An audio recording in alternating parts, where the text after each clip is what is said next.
Lembro até hoje do cheiro de terra seca misturado com suor e poeira daquela madrugada. Se eu soubesse o que me esperava na trilha do fogo, nunca teria colocado o pé naquela estrada maldita. Mas no sertão, às vezes o medo tem que esperar, porque a vida não. Meu nome é Josivaldo, nascido e criado na pequena cidade de São Sebastião do Umbuzeiro, sertão da Paraíba.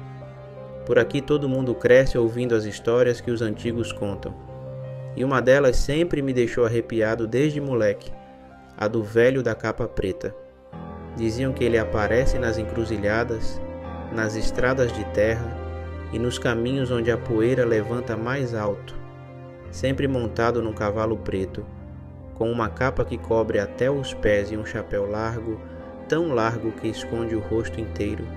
Aonde ele passa, o vento para, os cachorros somem e os urubus seguem, circulando em cima. Quem deve a morte, ele leva.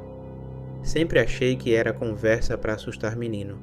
Até aquela noite, o velho seu Damião, patrão do sítio onde eu trabalhava, me mandou levar um gado até a fazenda do outro lado da serra. A travessia precisava ser feita de madrugada, porque o sol de dia matava qualquer cristão e até o gado sofria demais. Só tinha um problema. O caminho mais curto passava pela trilha do fogo, uma estrada de terra apertada, cercada por juazeiros e pedras. E adivinha? Era ali que diziam que o velho da capa preta costumava aparecer. Tentei dar a volta, procurar outro caminho, mas não ia dar tempo. O jeito foi respirar fundo, bater no ombro do jegue que me acompanhava e seguir. O silêncio era pesado. Nem grilo, nem vento, só o som das minhas botas na areia seca e o balançar da cangalha do animal. Foi quando senti. Sabe aquele arrepio que sobe pela espinha sem explicação? Aquele frio que bate mesmo com o calor estalando? Parei no meio da trilha, olhei para trás, nada. Olhei para frente, só a estrada sumindo no escuro. Mas tinha alguma coisa diferente. O cheiro de queimado. Como se alguém tivesse acendido fogo no meio do mato. De repente ouvi um som. Primeiro leve, depois mais forte. Era como casco de cavalo. E depois um som de couro arrastando na areia. A mão tremia tanto que quase deixei a lanterna cair. Apontei para frente. No meio da estrada, envolto numa neblina que não tinha explicação, ele estava lá. O cavalo preto, enorme, os olhos vermelhos como brasa, as narinas soltando fumaça, e sobre ele, uma figura encapuzada, com uma capa que parecia feita de sombra. O chapéu largo escondia o rosto, mas eu sabia que ele estava olhando para mim. O jegue empacou, travou as pernas e começou a tremer. Eu tentava puxar, tentava fazer ele andar, mas parecia que as patas tinham grudado no chão. Foi aí que ouvi uma voz, grave, baixa, arrastada. A dívida tá feita! Senti minhas pernas amolecerem. Tentei responder, mas a boca não abria. A voz repetiu. A dívida tá feita. Olhei ao redor, buscando saída. Mata fechada dos dois lados, sem para onde correr. Foi então que o cavalo começou a andar, na minha direção, lento, pesado. Cada passo parecia sacudir o chão. E quanto mais ele se aproximava, mais eu percebia que aquilo não era só um velho numa capa. O cheiro não era de fogo, era de enxofre. Ele parou a poucos metros de mim. O cavalo bufou, soltando fumaça. A figura levantou lentamente a cabeça, e no espaço entre o chapéu e a capa, vi. Não tinha rosto, só uma sombra, um vazio, como um buraco negro que sugava a luz da lanterna. Então ele apontou o dedo para mim, um dedo fino, comprido, quase ossudo, saindo de dentro da capa, e disse: quem carrega o nome, carrega o preço. Não entendi, ou talvez não quisesse entender. Tentei puxar o jegue de novo. Nada. Tentei correr. As pernas não obedeciam. Então ele abriu a capa. E o que tinha ali não era carne. Eram rostos, rostos de gente, todos costurados, esticos, com os olhos fechados e bocas tortas. Pareciam pele seca, pendurada. E no meio deles, reconheci o rosto do meu pai. O mesmo que desapareceu quando eu tinha 7 anos. Senti o mundo girar. A boca secou. O corpo inteiro tremeu. E antes que eu pudesse fazer qualquer coisa, ele deu um passo à frente e disse, com a voz mais funda e mais fria que já ouvi na vida: agora falta só mais um. Meu corpo inteiro congelou. O rosto do meu pai, pendurado no meio daquela capa junto com tantos outros, olhos costurados, boca torta. O mesmo olhar que eu lembrava da infância. Eu queria gritar, correr, sumir dali, mas nem a boca se mexia. Era como se o ar tivesse virado pedra dentro dos meus pulmões. O cavalo do velho bufava, soltando fumaça pelas narinas. E ele só me olhava. Ou pelo menos parecia olhar daquele buraco escuro que ocupava o lugar do rosto. E repetiu arrastando as palavras como faca no couro: falta só mais um. Tentei perguntar. Minha voz saiu falhada, fraca. Que dívida é essa? Eu não devo nada. Ele riu. Um som rouco, fundo, que fazia o chão vibrar. E respondeu: o nome, Josivaldo. O sangue do seu pai. A promessa nunca foi quebrada. Comecei a entender. Meu pai, aquele sumiço dele. Ninguém nunca soube o que aconteceu. Sumiu numa noite exatamente como essa, cruzando a mesma trilha. Sempre disseram que foi fugido, que largou a família. Mas e se não? E se ele foi levado? O velho da capa preta se aproximou mais. O cavalo arranhava o chão, batendo os cascos, impaciente. O velho levantou a mão, apontou para mim. Na outra mão carregava uma corda trançada de couro e disse: a dívida do sangue passa de pai para filho e hoje se paga. Não pensei. A única coisa que fiz foi puxar a lamparina da cintura e jogar contra o chão. O fogo acendeu na palha seca. O cavalo relinchou alto, se assustando. Usei esse segundo para soltar as pernas, que pareciam presas. Corri. Corri como nunca corri na vida. Ouvi ele vindo atrás. Não o cavalo, mas ele. As passadas eram erradas. Misturavam passos de gente com som de casco. E junto, aquele som de couro arrastando, de ossos batendo e as vozes, sim, as vozes. Josivaldo, volta. Seu lugar é aqui, não foge do que te espera. Eram as vozes dos rostos pendurados na capa.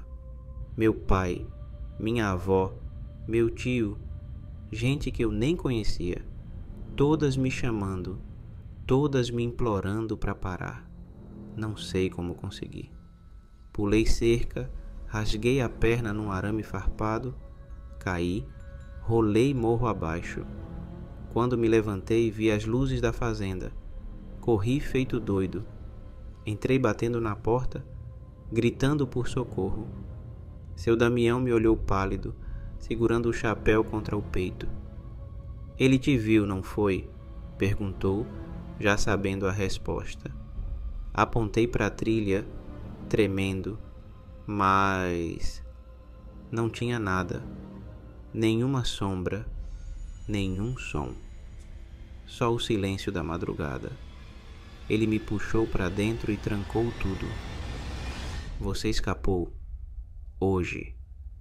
Mas agora ele sabe seu cheiro, seu nome. Você cruzou o caminho dele, Josivaldo, e uma vez marcado, nunca mais some. Tentei dormir naquela noite, mas foi impossível. A cada vez que fechava os olhos, via aquele cavalo, aquele chapéu, aquela capa cheia de rostos, o rosto do meu pai. Na manhã seguinte voltamos juntos até a trilha. Tudo parecia normal, nada de pegadas, nada de queimado, nada de cheiro de enxofre. Só uma coisa mudou. Bem no meio da estrada, fincada no chão, havia uma estaca, e pendurado nela, um pedaço de couro com uma marca esculpida à faca. A dívida não foi paga. Depois disso, larguei tudo. Saí da fazenda, deixei o sertão para trás, fui morar na cidade grande, mas nem aqui encontrei paz, porque às vezes, bem no meio da madrugada, quando o vento sopra mais forte e a lua se esconde atrás das nuvens, eu ouço o som de casco, o arrastar de couro e aquela voz, bem baixinho, sussurrando no meu ouvido: falta só mais um. Eu nunca achei que um dia ia ter coragem de contar isso. Quem mora no sertão sabe que tem coisa que a gente aprende desde cedo a não falar, a não olhar, a não cutucar. Mas ultimamente, não tem uma noite que eu consiga dormir sem acordar suando frio, ouvindo aquele som vindo do fundo da minha cabeça. Meu nome é Ernesto. Nasci e me criei num povoado pequeno do interior do Piauí, chamado São Bento das Pedras. Vida simples, de roça, criação de cabra, plantação de milho. Aqui todo mundo conhece todo mundo, e a vida corre do jeito que Deus permite, ou do jeito que o sertão quer. No meio da nossa vila tem o velho açude do Brejo Fundo. Construído pelos nossos bisavós, ele segurava a água para as plantações e para os animais. Só que nos últimos anos, a seca foi ficando brava demais. E pela primeira vez na vida, o açude secou. Secou por completo. No começo, o povo até comemorou. Apareceram uns peixes atolados na lama, uns objetos antigos. Gente achou panela, pedaço de bicicleta, até ferro de carroça que tinha se perdido com o tempo. Só que uma semana depois o clima ficou esquisito, muito esquisito. Naquela manhã acordei com meu primo Sandro me chamando apavorado. Ele dizia que o seu Aristeu, o mais velho da vila, tinha encontrado algo no fundo do açude. Algo grande, algo que ninguém sabia o que era. E que, desde que viu, o velho estava trancado em casa, rezando sem parar, tremendo igual vara verde. Claro que fui ver. Cheguei lá e tinha uma roda de gente, todo mundo olhando, mas ninguém chegava perto. No meio da lama, uma abertura enorme no solo. Um buraco redondo, como se alguém tivesse cavado, ou como se alguma coisa tivesse saído dali. Do lado do buraco tinha ossadas, mas não eram ossos de boi, nem de gente. Eram estranhos, grandes, tortos, como se fossem de algum bicho que não devia existir. E no meio dos ossos, um pedaço de madeira apodrecida, com símbolos que ninguém entendia. Parecia coisa antiga, coisa feita para selar, para trancar. O povo começou a falar que aquilo era obra dos antigos, que quando fizeram o açude enterraram alguma coisa ali, algo que não podia mais sair. A partir daquela noite as coisas começaram. Primeiro foram os animais. As galinhas amanheciam mortas, com os corpos secos, como se algo tivesse sugado tudo. Depois foram os bodes, os cães, até um bezerro que sumiu de dentro de um curral trancado. Depois foram os sons. De noite dava para ouvir um gemido saindo da direção do açude. Um gemido grosso, fundo, que vibrava no peito.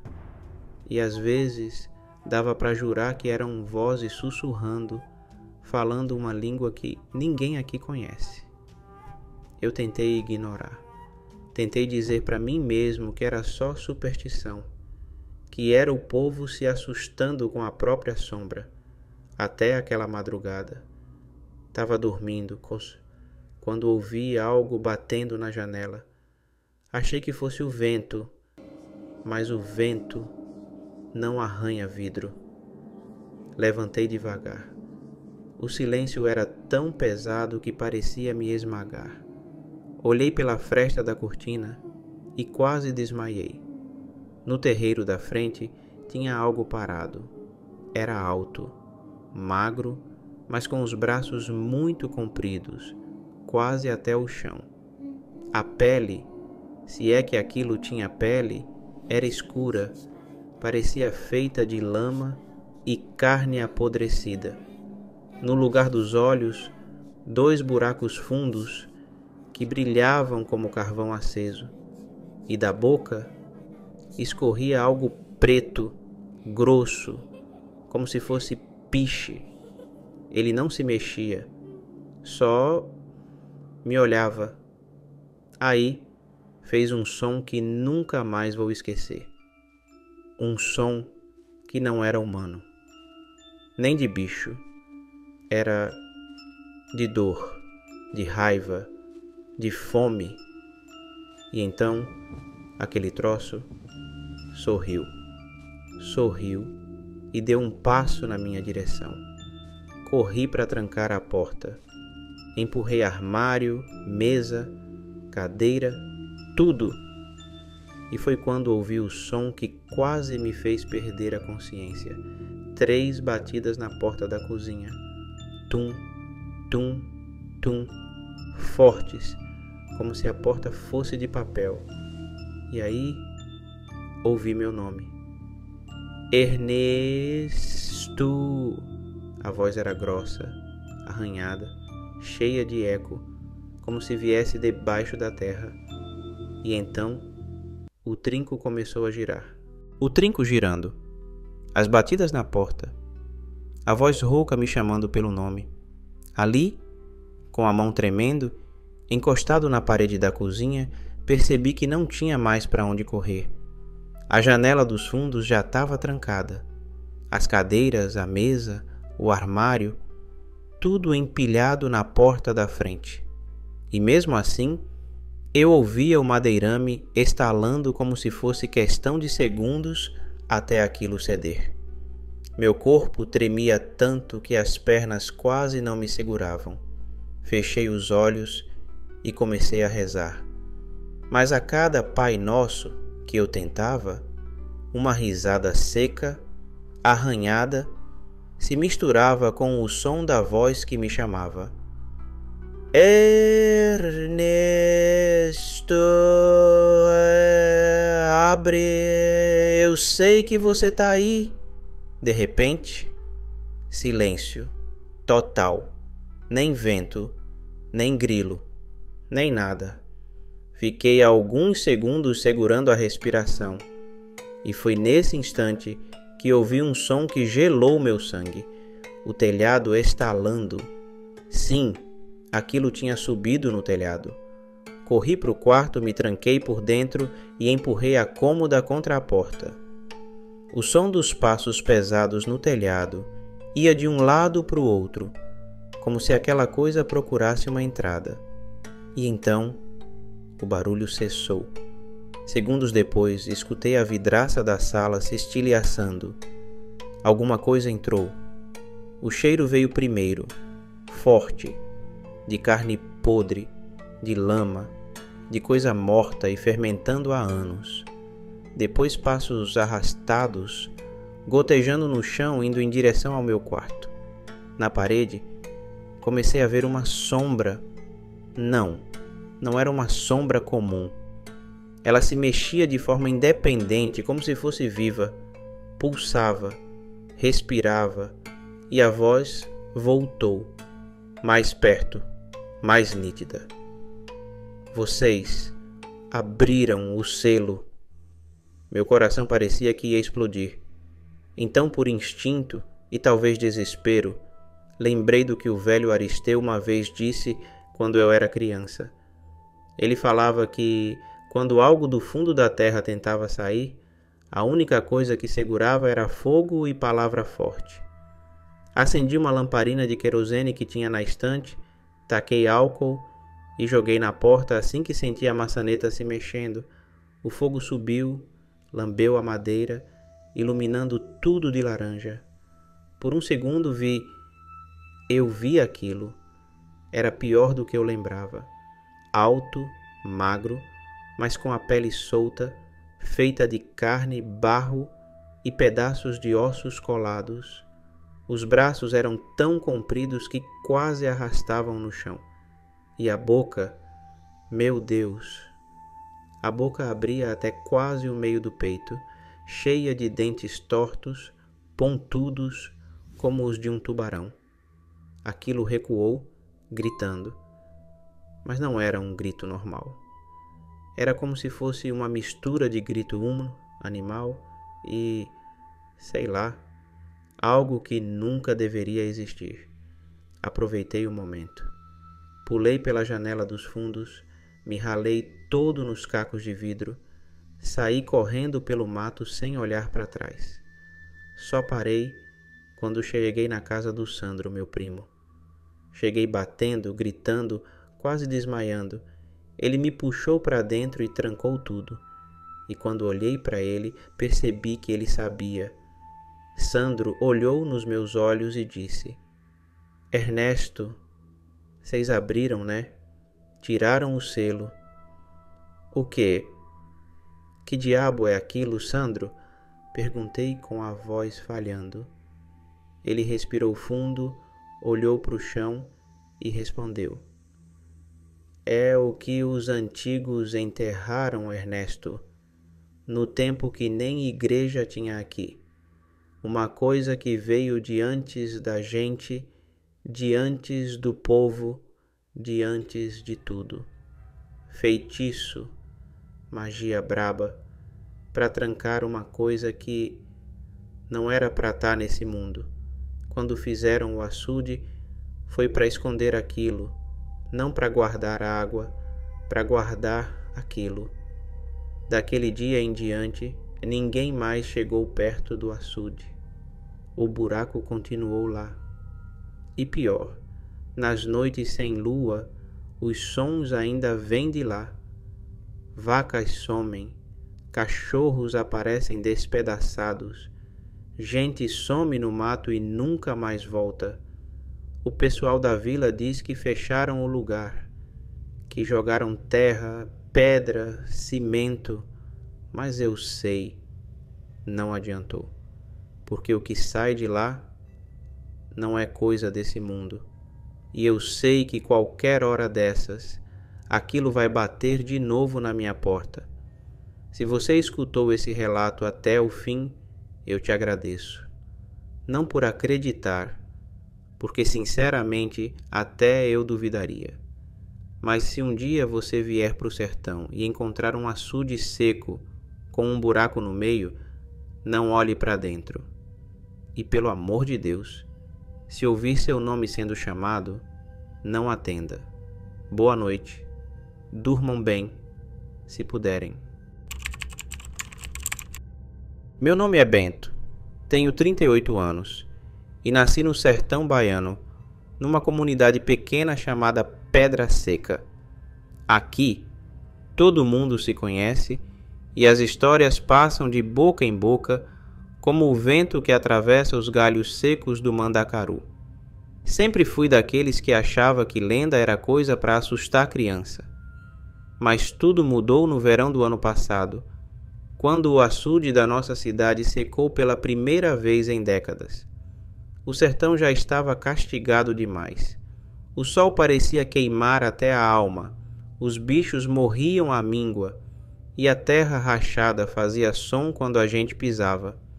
O açude da cidade, que por anos segurou água para todo mundo, foi ficando raso, até que numa manhã virou só um tapete de lama dura e rachada. Era estranho, muito estranho. Desde menino ouvira falar que aquele açude nunca secava de todo, mesmo nas piores secas. Diziam que lá havia uma nascente escondida, algo que ninguém nunca viu, mas que mantinha ele vivo. Pois naquele dia, essa crença foi pro chão junto com minha descrença nas coisas que não se vê, mas se sente.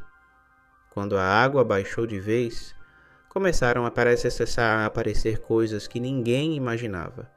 Carcaças de animais, bicicletas velhas, até um Fusca que dizem ter sido roubado nos anos 80. Mas não foi isso que gelou meu sangue, foi outra coisa. Logo cedo, seu Amaro, o velho pescador, correu até a praça gritando que tinha visto um negócio lá no fundo. Eu e mais uns curiosos fomos até lá. No meio do barro havia uma estrutura, parecia uma tampa de pedra, circular, meio afundada. Nunca ninguém tinha visto aquilo. Parecia uma entrada. Isso aí deve ser alguma cisterna antiga, falou João Pequeno, tentando disfarçar o nervosismo. Mas eu sabia que não era, porque quando chegamos mais perto, dava para ver que, em volta da tampa, tinham símbolos riscados na pedra, símbolos estranhos que nenhum de nós reconhecia. E o cheiro, meu Deus, o cheiro, era como carne podre misturada com enxofre, forte, enjoativo, dava ânsia. Seu Amaro foi o primeiro a sugerir que a gente deixasse aquilo quieto, que não mexesse com coisa que não entendia. Mas você sabe como é. Quanto mais falam para não mexer, mais curioso a gente fica. Então apareceu Arlindo, o faz-tudo da cidade, meio metido a corajoso, dizendo: "Isso é besteira, povo besta. Isso é coisa de gente antiga. Bora abrir esse negócio aí para ver o que tem." E ele foi. Trouxe uma alavanca, juntou mais uns 2 e começaram a forçar a tampa. A pedra era pesada, resistia, parecia grudada no chão. Mas depois de uns minutos fazendo força, a tampa cedeu. Foi quando ouvimos um som que não parecia humano, nem de bicho que se conheça. Era grave, abafado, como se viesse de muito fundo, um gemido ou talvez uma respiração.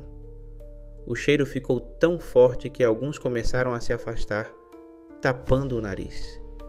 E então, no buraco que se abriu, vimos olhos, 2 olhos refletindo a luz do sol. Não sei explicar, mas eles não piscavam, só observavam e se moviam para um lado, para o outro. Ninguém sabia o que fazer, até que Arlindo, teimoso, jogou uma pedra lá dentro. Na mesma hora, aquilo grunhiu, um grunhido rouco, gutural, que pareceu vibrar o chão, e então alguma coisa se mexeu lá dentro, algo grande, muito grande. A terra tremeu, literalmente. As rachaduras no barro começaram a se alargar, e da tampa aberta começou a sair um líquido escuro, viscoso, fedido, como piche misturado com sangue. Foi quando seu Amaro gritou: "Fecha isso, pelo amor de Deus! Fecha!" Mas era tarde. O que quer que estivesse lá já estava acordado. E naquele momento vi claramente uma mão, se é que posso chamar de mão, negra, com dedos finos, longos, quase como garras. Ela se agarrou na borda do buraco e começou a puxar algo para fora. Corremos. Todo mundo correu. Uns tropeçaram no barro, outros caíram. Eu mesmo quase perdi minha botina, mas não olhei para trás. Quando cheguei em casa, tranquei portas, janelas e fiquei sentado, segurando uma faca de cozinha, tremendo igual vara verde. Naquela noite, as coisas pioraram muito, porque por volta da meia-noite comecei a ouvir batidas fortes, ritmadas, vindo lá do lado de fora. E então, alguém ou alguma coisa arranhou minha porta e uma voz rouca, gutural, impossível de ser humana, sussurrou meu nome. Bento! Aquela voz, meu Deus! Aquele som sussurrando meu nome parecia rasgar minha alma. Nunca ouvi nada igual. Não era voz de homem, nem de mulher, e nem de bicho desse mundo. Fiquei paralisado, segurando a faca como se aquilo fosse me proteger de seja lá o que estivesse do lado de fora. As batidas ficaram mais fortes, mais desesperadas, como se aquela coisa quisesse entrar de qualquer jeito.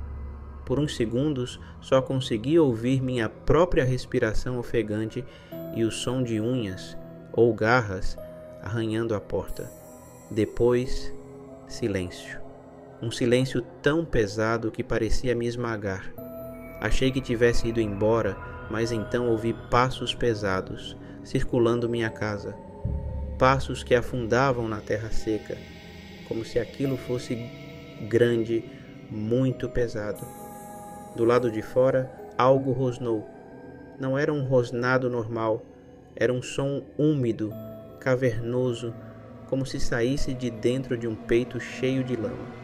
Então, ouvi uma respiração, longa, forte, quente, saindo das frestas da porta. Bento! A voz voltou. Senti meu corpo inteiro gelar. Foi quando ouvi o barulho da tranca da porta, girando sozinha. Ela estava se mexendo. Aquilo estava tentando entrar. Numa fração de segundos, tomei coragem, empurrei uma cômoda contra a porta e corri para o quarto. Peguei meu celular. Sem sinal. Claro, nessa hora, até Deus parece que vira as costas para a gente. Me joguei embaixo da cama, tremendo, e foi quando as batidas começaram nas janelas. Todas, uma por uma, como se aquilo quisesse me enlouquecer antes de me pegar. As telhas começaram a vibrar como se algo tivesse subido no telhado.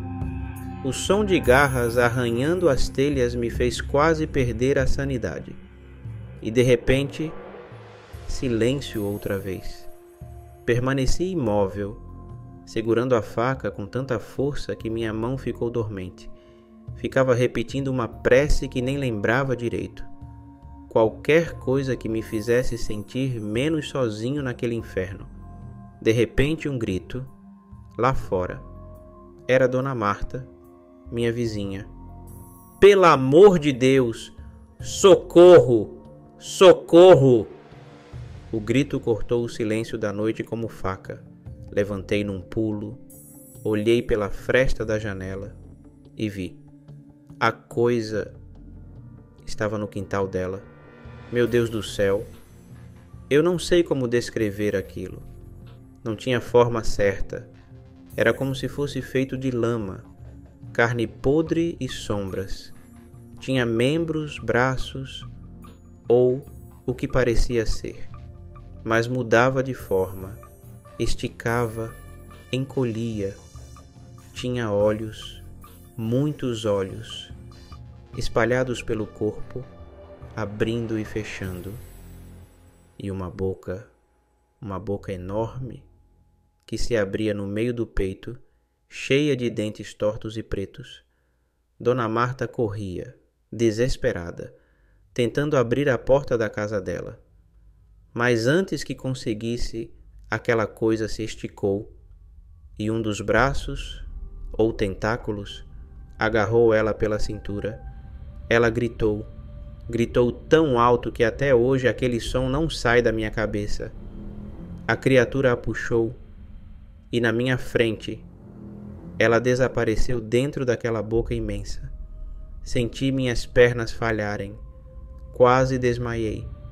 Corri para o fundo de casa. Precisava sair dali. Atravessei a cerca e corri para a estrada. Enquanto corria, percebia que outras pessoas da vila também estavam na rua. Gritos vinham de todos os lados. Portas sendo quebradas. E então vi. Aquela coisa não era uma só. Saindo do açude, mais criaturas, menores, mas igualmente horríveis. Pareciam filhotes, todos se espalhando pela vila, entrando nas casas, destruindo, atacando. A cidade virou um inferno. Juntei um grupo de uns 4, 5 vizinhos. Corremos para a igreja, que fica no alto, na parte mais seca do povoado. O padre Severino já estava lá, trancado, rezando alto, segurando um crucifixo como se a vida dependesse disso. Entramos, trancamos tudo, e lá dentro, ouvimos os gritos de quem ficou do lado de fora, o barulho das criaturas, o som das telhas quebrando, portas sendo arrancadas e aquele cheiro de morte. Ficamos ali até o amanhecer. E quando o sol finalmente apareceu, tudo ficou em silêncio. Saímos cautelosos e o que vimos? Casas destruídas, carcaças de animais e pedaços, sim, pedaços de gente espalhados, sangue, mas não tinha mais sinal das criaturas. Corremos pro açude e ele estava cheio, completamente cheio, como se nunca tivesse secado. E aquela tampa sumiu. Nenhum sinal dela. Até hoje ninguém entende. A cidade nunca mais foi a mesma. Metade do povoado foi embora no dia seguinte. Quem ficou vive olhando pro açude com desconfiança. De vez em quando, à noite, ainda dá para ouvir batidas vindas da direção da água. E às vezes alguém jura ouvir uma voz rouca, sussurrando o seu nome. Sabe aquela coisa que sua avó fala e você ri achando que é só história para assustar? Pois é, tem coisa que a gente só entende quando vive na pele. E se você está ouvindo isso, escuta bem. Nunca chegue perto da Gruta do Sumiço. Nunca. Meu nome é Lucas, nascido e criado no sertão de Pernambuco, numa comunidade esquecida no meio do nada. Desde moleque ouvi as mesmas histórias, a gruta onde gente some, onde, nas noites sem lua, dá para ouvir gritos saindo lá de dentro, gritos de quem já entrou e nunca mais saiu. Sempre achei que era conversa de velho, que aquilo era só para impedir os mais novos de ficarem se metendo no mato à toa. Até que numa daquelas decisões burras que só a juventude é capaz de tomar, eu e 2 amigos resolvemos provar que tudo não passava de medo besta. Me lembro até hoje daquela manhã. O céu estava pesado, cinza, como se o dia nem quisesse nascer. O ar estava diferente. Sabe aquele cheiro de terra molhada misturado com coisa podre? Pois era exatamente isso. Mesmo assim seguimos. Eu, João e Marquinhos. Mochila nas costas, lanterna, corda, facão, água e coragem. Ou melhor, imprudência. A trilha até a gruta ficava no meio da mata fechada. O som dos nossos passos esmagando galhos secos era a única coisa que se ouvia. Nem passarinho cantava, nem grilo, nem vento. E isso, no sertão, não é normal. Depois de quase 1 hora andando, chegamos. A boca da gruta era enorme, uma abertura escura no meio da pedra, parecendo uma boca aberta, com dentes de pedra pontuda. E mesmo do lado de fora dava para ouvir. Não era eco, não era vento, era grito. João riu, tentando disfarçar o nervosismo. Deve ser morcego, pô, falou, sem olhar para mim nem para Marquinhos. Mas a verdade é que nenhum de nós acreditava nessa desculpa. Ligamos as lanternas e entramos. O cheiro lá dentro era sufocante. Cheiro de coisa velha, podre, misturado com algo diferente. Um cheiro de ferro, de sangue. O som dos nossos passos ecoava nas paredes, junto com um pinga-pinga constante de água caindo de algum lugar. Tá ouvindo? Marquinhos cochichou. Paramos. E sim, ouvi. Um gemido, bem lá no fundo, como se alguém chorasse, mas não parecia humano. Era distorcido, quebrado, como se a garganta de quem gritava estivesse rasgada. Seguimos mesmo assim. A galeria principal da gruta era apertada. Em alguns trechos, tínhamos que passar agachados, quase de 4. O chão estava escorregadio, cheio de lama e marcas estranhas. Pareciam arranhões nas pedras. Depois de um tempo, chegamos numa sala maior, uma espécie de câmara natural dentro da gruta. E foi aí que percebemos. No canto tinha algo, uma ossada. Mas não era ossada de animal. Eram pedaços de ossos humanos. Um crânio com rachaduras. Uma mão inteira com os dedos ainda meio presos por pedaços de pele seca. E ao lado, uma mochila velha, rasgada. Quando abri a mochila, quase larguei na hora. Dentro, uma carteira com documento. O nome era José Antônio, o mesmo rapaz que desapareceu da vila 5 anos atrás. Aquele que todo mundo dizia que tinha ido embora para a cidade, ou sido levado pela gruta do sumiço. O silêncio virou pavor. Olhei para trás e João estava branco, segurando o facão como se aquilo pudesse proteger ele de alguma coisa. Marquinhos tremia com a lanterna apontada para o túnel de onde tínhamos vindo. A gente tem que sair daqui. Agora, falei. Foi nesse exato momento que ouvimos. Não mais um gemido, nem grito. Um arrastar. Pesado, lento, vindo do fundo da gruta. A lanterna de João piscou. Falhou. Ficamos no escuro por alguns segundos. E quando voltou, algo estava lá, bem no fundo do túnel. Uma sombra, alta, encurvada, com braços longos demais para ser de gente. As mãos... Não, aquilo não era mão. Eram garras. E os olhos... Sim, dava para ver. 2 pontos vermelhos brilhando no escuro. A coisa respirava pesado, como se estivesse cansada ou faminta. E então ela deu um passo para frente. O chão tremeu. A lanterna de Marquinhos caiu da mão dele. E quando ele se abaixou para pegar, foi aí que percebemos. O caminho por onde entramos tinha sumido. A parede tinha fechado. Ficamos presos. E pela primeira vez, a Gruta dos Gritos parou de gritar. Agora era nossa vez de gritar. O desespero tomou conta. Aquela parede não estava lá quando entramos. Eu passei por aquele túnel. Eu vi aquele caminho.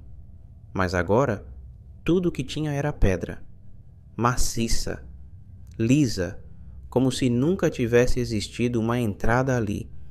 João chutava a pedra, socava, gritava. Marquinhos tremia tanto que a lanterna balançava na mão dele, criando sombras que dançavam nas paredes da câmara. Mas não eram só as sombras que se mexiam. A coisa estava vindo. O arrastar pesado, misturado com o som da respiração ofegante, cada vez mais perto. E então veio o cheiro. Forte, podre.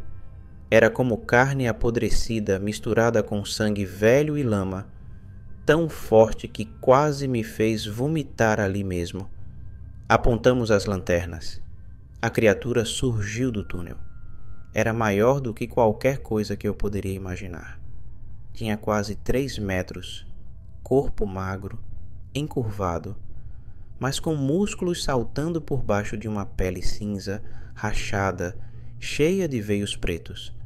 As mãos, ou melhor, as garras, eram tão grandes quanto minha cabeça. Os olhos, Deus do céu, os olhos eram fundos, vermelhos, vibrando no escuro como brasas acesas, e a boca, cheia de dentes longos, finos, que não pareciam de nenhum bicho que eu conheço. Era como se tivessem sido feitos para rasgar, mastigar. Ossos. Quando ela deu mais um passo, João não pensou. Puxou o facão e partiu para cima. O grito dele ainda ecoa na minha cabeça. Foi corajoso, sim, mas inútil. A coisa levantou uma das garras e foi só um golpe. João voou contra a parede e eu ouvi o som dos ossos dele quebrando. Ele caiu no chão e não se mexeu mais. Eu puxei Marquinhos gritando: "Corre! Vem!" Mas correr para onde? Não tinha saída. Só havia outro túnel, ainda mais escuro, mais fundo, mais estreito. E foi para lá que corremos. A criatura veio atrás. O som dela passando nas pedras, os arranhões, os grunhidos. Aquilo parecia preencher todo o espaço. O chão tremia. Corremos pelo túnel sem saber para onde ia. Só corríamos. A cada curva, a esperança de achar uma saída. E a cada curva, só mais escuridão, mais cheiro de morte, mais ossos pelo caminho, crânios, costelas, pedaços de roupas rasgadas. Ali era um cemitério que ninguém sabia que existia, até que o túnel começou a subir. Um fio de esperança, talvez uma saída, talvez. E quando chegamos no fim, demos de cara com outra câmara, e no meio dela, uma poça d'água, negra, espelhando nosso rosto distorcido pela lanterna. A criatura não estava mais atrás. O silêncio ficou pesado de novo. Eu e Marquinhos ofegantes, suados, tremendo. E eu acho que perdemos ela, gaguejou ele. Mas não. O som veio de cima. Olhamos para cima e ela estava no teto, encolhida, grudada como um morcego gigante, a boca escorrendo saliva grossa, negra, e os olhos me olhando como quem escolhe qual pedaço vai arrancar primeiro. E ela pulou, caiu direto em cima do Marquinhos. Eu não tive tempo, só ouvi o grito dele, um grito que virou gargarejo, depois silêncio. Corri sem olhar para trás, sem saber para onde. Corri como nunca corri na vida.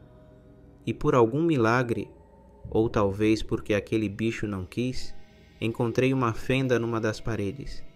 Apertei meu corpo ali, arranhando o braço, perna, rasgando roupa. Passei. E quando saí do outro lado, vi a luz. Era a boca da gruta, aberta, como se nunca tivesse sido fechada.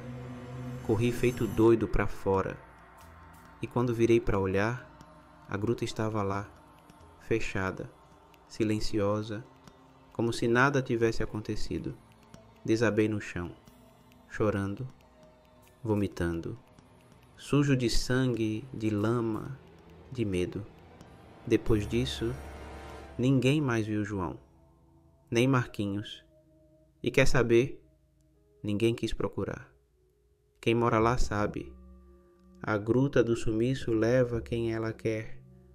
E quando leva, não devolve. Eu tive sorte ou azar, porque desde aquele dia eu não durmo mais direito. Quando fecho os olhos, vejo os olhos dela. Quando o vento sopra forte, juro que ainda ouço os gritos, não os antigos, os deles, do João, do Marquinhos. Por isso eu deixo aqui meu relato. E um recado para quem está ouvindo isso: não vá, não desafie, não entre.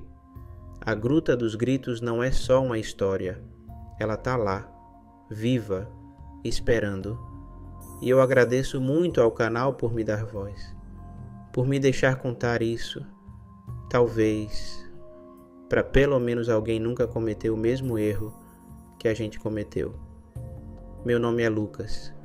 E essa foi a pior noite da minha vida. Eu nunca fui do tipo medroso. Pelo menos achava que não era. Mas tem coisa que a gente só entende quando vê, quando sente na pele. E desde aquela noite, minha vida nunca mais foi a mesma.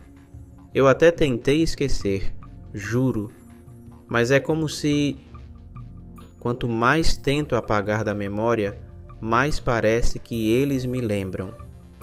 Meu nome é Ademir.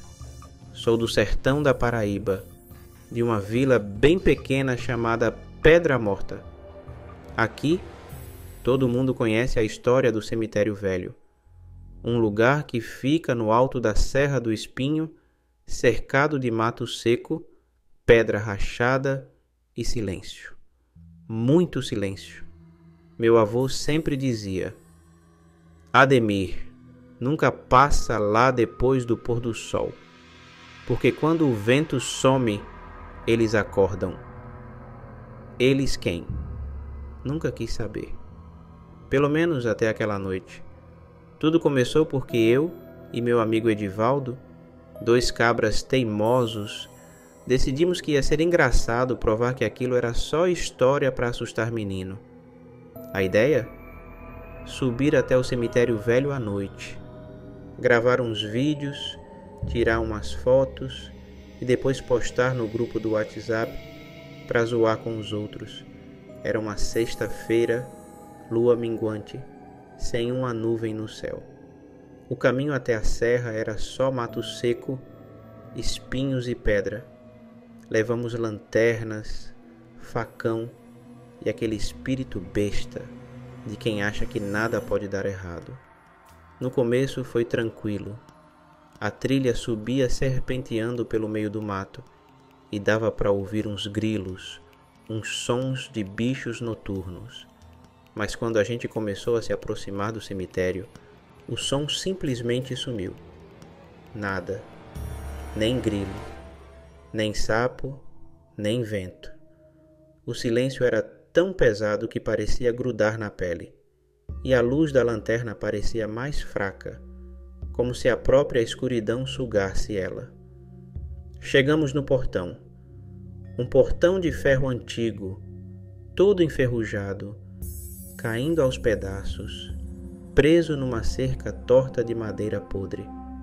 Do outro lado, dava para ver as cruzes tortas, umas sepulturas rachadas e o que parecia ser uma capelinha no fundo, praticamente destruída. Edivaldo riu. Tá vendo, homem? Só pedra, osso velho e mato. Bora fazer logo o vídeo. Ligamos a câmera do celular e começamos a gravar, andando entre os túmulos, até que no meio das sepulturas encontramos um túmulo aberto.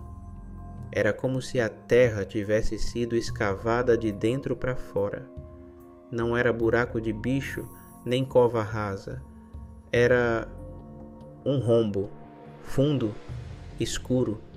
Chegamos perto, apontamos a lanterna, e foi aí que ouvimos 3 batidas, secas, fortes, tum, tum, tum, vindas de dentro da cova.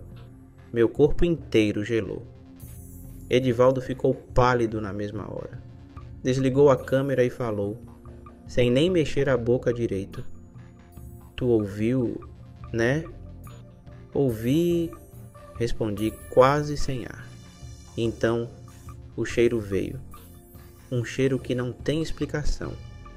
De coisa podre, misturado com terra molhada, carne velha e ferro. Como se fosse sangue enferrujado no ar. De dentro da cova, ouvimos um suspiro e uma voz, fraca, rouca, como se arranhasse dentro da garganta. Saí de perto.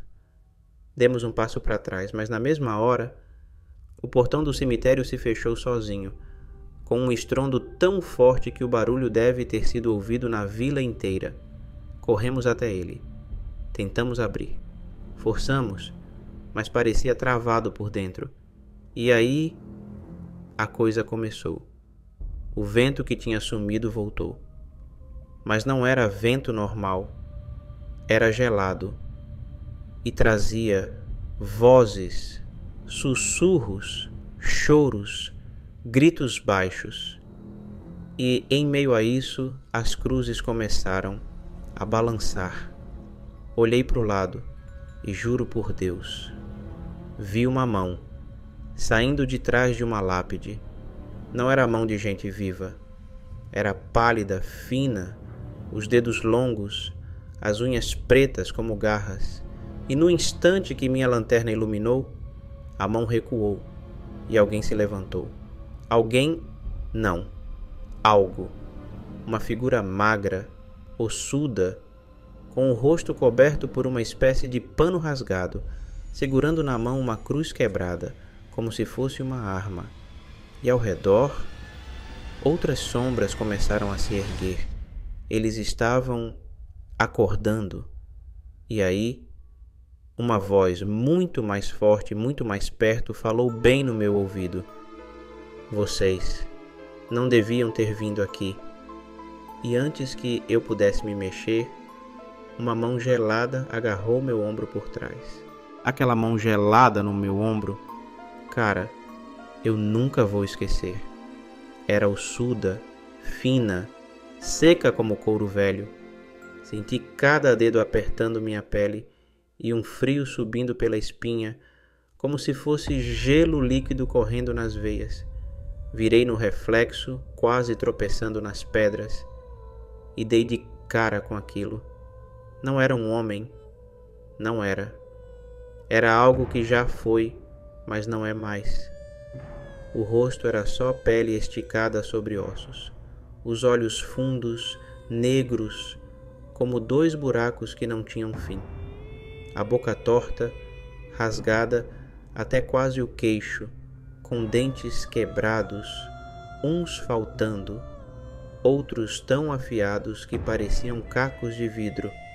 Ele me olhou e sorriu. Cês acordaram.